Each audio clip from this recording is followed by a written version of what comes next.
नमस्कार, आप देख रहे हैं 4 PM। मैं हूं आपके साथ सिमरन। देश में इस समय सियासी पारा काफी हाई है क्योंकि संसद की जारी शीतकालीन सत्र में विपक्ष द्वारा संसद सुरक्षा चूक मामले में गृह मंत्री अमित शाह के संसद में बयान देने की मांग की जा रही है।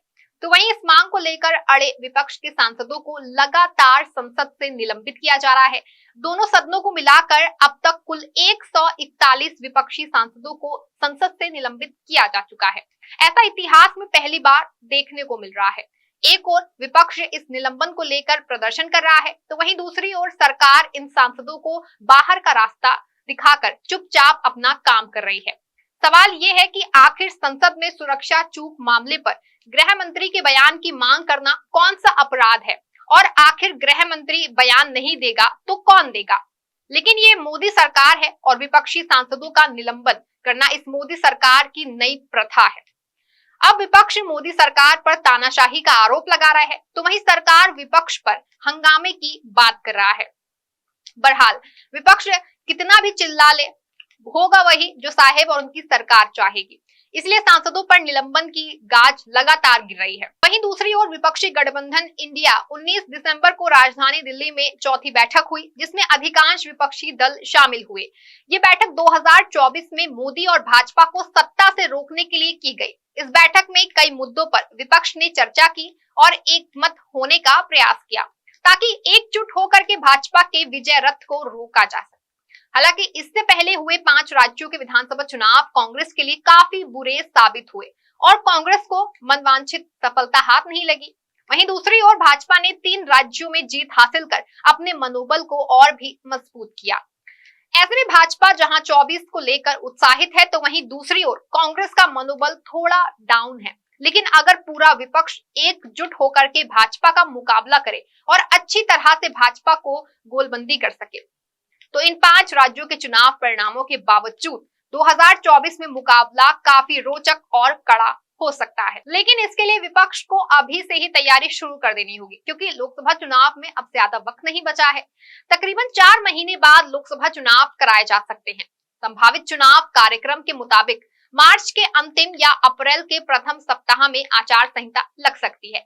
ऐसे में विपक्ष को मोर्चाबंदी में तेजी लानी होगी, क्योंकि भाजपा के पास तैयारी पूरी है।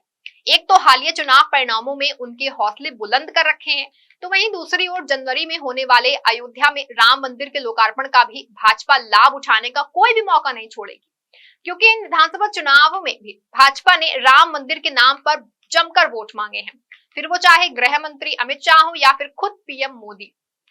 ऐसे में जनवरी में राम मंदिर बनने के बाद मार्च अप्रैल में होने वाले विधानसभा चुनाव में भाजपा राम मंदिर का पूरा फायदा उठाने का प्रयास करेगी और संभवतः वो सफल भी होगी, क्योंकि भाजपा ने हमेशा से ही राम के नाम पर सियासत की है और कहीं ना कहीं राम मंदिर के उद्घाटन समारोह की ये तारीख 24 के लोकसभा चुनाव को ध्यान में रखकर रखी गई है। ऐसे में भाजपा तो इसका लाभ उठाएगी ही।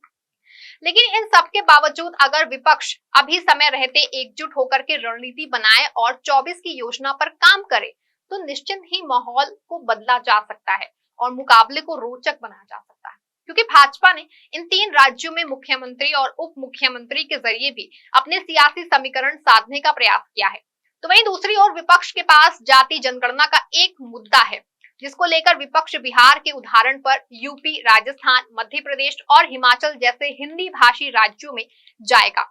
हालांकि विधानसभा चुनाव में तो इस मुद्दे का इतना लाभ नहीं मिला, लेकिन विधानसभा लोकसभा से अलग होती है। ऐसे में संभावना है कि लोकसभा में भी विपक्ष इस मुद्दे को लेकर जाएगा और जनता को इस मुद्दे से जोड़ पाएगा। तो वहीं विपक्ष को विधानसभा चुनावों के परिणामों में भी आगे बढ़ना होगा और उसे पिछले इतिहास को देखकर उससे मनोबल बढ़ाना होगा, क्योंकि इतिहास गवाह है कि चुनाव से ठीक पहले विधानसभा चुनावों की जीत हमेशा लोकसभा चुनावों में जीत की गारंटी नहीं होती।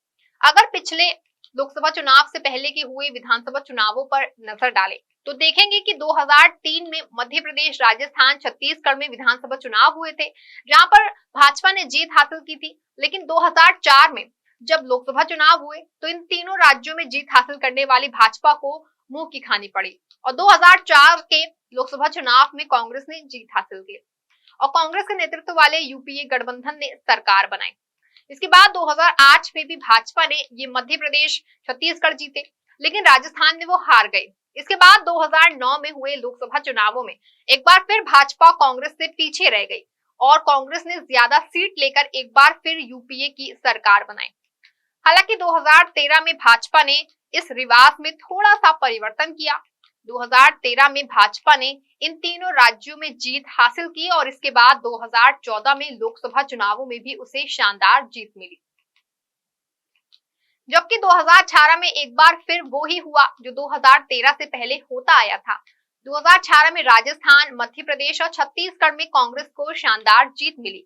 इस जीत से उत्साहित कांग्रेस जब 2019 के लोकसभा चुनावों में गई तो वहां उसे निराशा मिली और करारी हार का सामना करना पड़ा और भाजपा ने एक बार फिर लोकसभा चुनावों में जीत हासिल की। इसके पहले भी 1998 में कांग्रेस ने मध्य प्रदेश, राजस्थान, दिल्ली में जीत दर्ज की, लेकिन लोकसभा चुनावों में भाजपा से हार गई। लेकिन विधानसभा चुनावों में जैसे नतीजे ही लोकसभा चुनावों में भी होंगे, इसकी कोई गारंटी नहीं है। यही एक उम्मीद कांग्रेस व अन्य विपक्षी दलों को फिर मैदान में डटने की प्रेरणा दे रही है। साथ ही विपक्ष को एकजुट होना बहुत जरूरी है। इसके लिए विपक्ष को सीट बंटवारे में आपसी सामंजस्य बिठाना होगा। इंडिया के सभी दलों को सर्वसम्मत होकर के उम्मीदवार देने के लिए सीट बंटवारे का कोई सर्वमान्य फॉर्मूला निकालना होगा। साथ ही इंडिया गठबंधन को किसी एक नेता को अपना फेस भी बनाना ही पड़ेगा। क्या इंडिया गठबंधन किसी नेता को अपना संयोजक बना सकेगी? क्या विधानसभा चुनाव के दौरान पैदा हुई उनकी तल्खी इस बैठक के बाद खत्म हो पाएगी? क्या संयुक्त प्रचार की कोई रणनीति बनेगी? क्या मोदी के मुकाबले कोई सर्वमान्य चेहरा तय हो सकेगा या मोदी बनाम मुद्दों पर इंडिया गठबंधन चुनाव लड़ेगा? ये तो वो सवाल है जिनके जवाबों में ही इंडिया गठबंधन की जीत का फॉर्मूला छुपा हुआ है, जिसे समय रहते ही विपक्ष को निकालना होगा और अप्लाई करना होगा। अगर इंडिया गठबंधन ने इन सवालों को सही तरीके से सुलझा लिया तो निश्चित रूप से लोकसभा चुनाव में वो नरेंद्र मोदी के करिश्माई नेतृत्व और मजबूत भाजपा नीत एनडीए गठबंधन को चुनौती दे सकेगा। और अगर ऐसा नहीं हुआ तो फिर लोकसभा चुनाव में विपक्ष के हाथ निराशा ही लगेगी। विपक्ष के मुकाबले में आने की सबसे पहली और सबसे बड़ी शर्त है कि कांग्रेस अपने घर को दुरुस्त करे, क्योंकि जिन 3 राज्यों में भाजपा जीती है वो कांग्रेस का ही मुकाबला उसके साथ लोकसभा चुनावों में भी मुकाबला होगा। पिछले चुनाव में इन राज्यों की कुल 65 लोकसभा सीटों में भाजपा ने 62 सीटें जीती थी। ये कोई क्षेत्रीय दल मुकाबले में नहीं है, इसीलिए कांग्रेस को ही अपनी कील कांटे दुरुस्त करने यहाँ भाजपा से लड़ना होगा। अगर कांग्रेस पिछले चुनाव के मुकाबले भाजपा से कुछ ज्यादा सीटें छीनने में कामयाब होती है तो भाजपा को इसकी भरपाई कहीं और से करनी होगी। बिहार, महाराष्ट्र और पश्चिम बंगाल में विपक्ष की कड़ी चुनौती से जूझ रही भाजपा को इसके लिए कड़ी मेहनत करनी होगी। साथ ही इन तीनों राज्यों में भाजपा की जो नई सरकारें बनी हैं, अगले 3 महीने के दौरान उनके कामकाज की कसौटी भी लोकसभा चुनावों में परखी जाएगी। अगर भाजपा शासित इन तीनों राज्यों के नए नवेले मुख्यमंत्री चुनावों के दौरान किए गए वादों और इरादों के मुताबिक काम करते दिखेंगे तो निश्चित रूप से उसका फायदा लोकसभा चुनावों में भाजपा को मिलेगा। लेकिन अगर इनका कामकाज और अपेक्षा के अनुरूप नहीं दिखा और सुशासन के दावे खोखले निकले तो इसका नुकसान भी भाजपा को ही हो सकता है। इसके अलावा छत्तीसगढ़ में आदिवासी, मध्य प्रदेश में पिछड़ा और राजस्थान में सवर्ण मुख्यमंत्री बनाकर भाजपा ने जिन सामाजिक वर्गों को साधा है वो तो उसके साथ एकजुट हो सकते हैं, लेकिन वो सामाजिक वर्ग छूट गए हैं। क्या उनमें इसकी कोई प्रतिक्रिया हो सकती है? अगर ऐसा होता है तो उसके साधने की भी एक चुनौती भाजपा के सामने लोकसभा चुनावों में रहेगी और विपक्ष खासकर कांग्रेस क्या भाजपा के जनाधार में उठने वाले इस सामाजिक अंतर विरोधी का कोई विरोध राजनीतिक फायदा उठा सकेगी? कांग्रेस की लचर रणनीति और इन प्रदेशों में नेतृत्व को लेकर इसका असमंजस्य देखते हुए इसकी उम्मीद कम ही लगती है, लेकिन अगर वो इसमें कामयाब हो गई तो लोकसभा चुनाव बेहद दिलचस्प हो सकते हैं। अटकलें ये भी है कि नीतीश उत्तर प्रदेश की फूलपुर, मिर्जापुर या किसी और लोकसभा सीट से चुनाव फिर लड़ सकते हैं। कहा जा रहा है कि नीतीश और अखिलेश मिल करके उत्तर प्रदेश में अखिलेश के पीडीए समीकरण बना करके भाजपा को चुनौती देंगे। पिछड़ों में भी इस समूह की 2 प्रभावशाली जातियों यादव और कुर्मी और मुस्लिमों को साथ लेकर इंडिया गठबंधन उत्तर प्रदेश में काफी उम्मीदें जता रहा है। जयंत चौधरी के राष्ट्रीय लोक दल के साथ आ जाने से ये सामाजिक समीकरण और ज्यादा मजबूत होने की संभावना हो जाती है। हालांकि कांग्रेस और सपा को अपने आपसी मनमुटाव को भी दरकिनार करना पड़ेगा और एक बीच का रास्ता निकालना पड़ेगा। कुल मिलाकर के किसी एक चुनाव के नतीजे से आगे के नतीजे निकालना भी फिलहाल जल्दबाजी है, लेकिन इतना साफ है कि अगर विपक्ष समय रहते अपनी योजनाएं तैयार करता है और अच्छी तरह से गोलबंदी करता है तो निश्चित ही इन राज्यों के चुनाव परिणामों के बावजूद 2024 की जंग काफी रोचक हो सकती है और विपक्ष भाजपा के लिए मुश्किलें खड़ी कर सकता है। इस खबर में आपके लिए बस इतना ही। आप देखते रहें 4PM। धन्यवाद।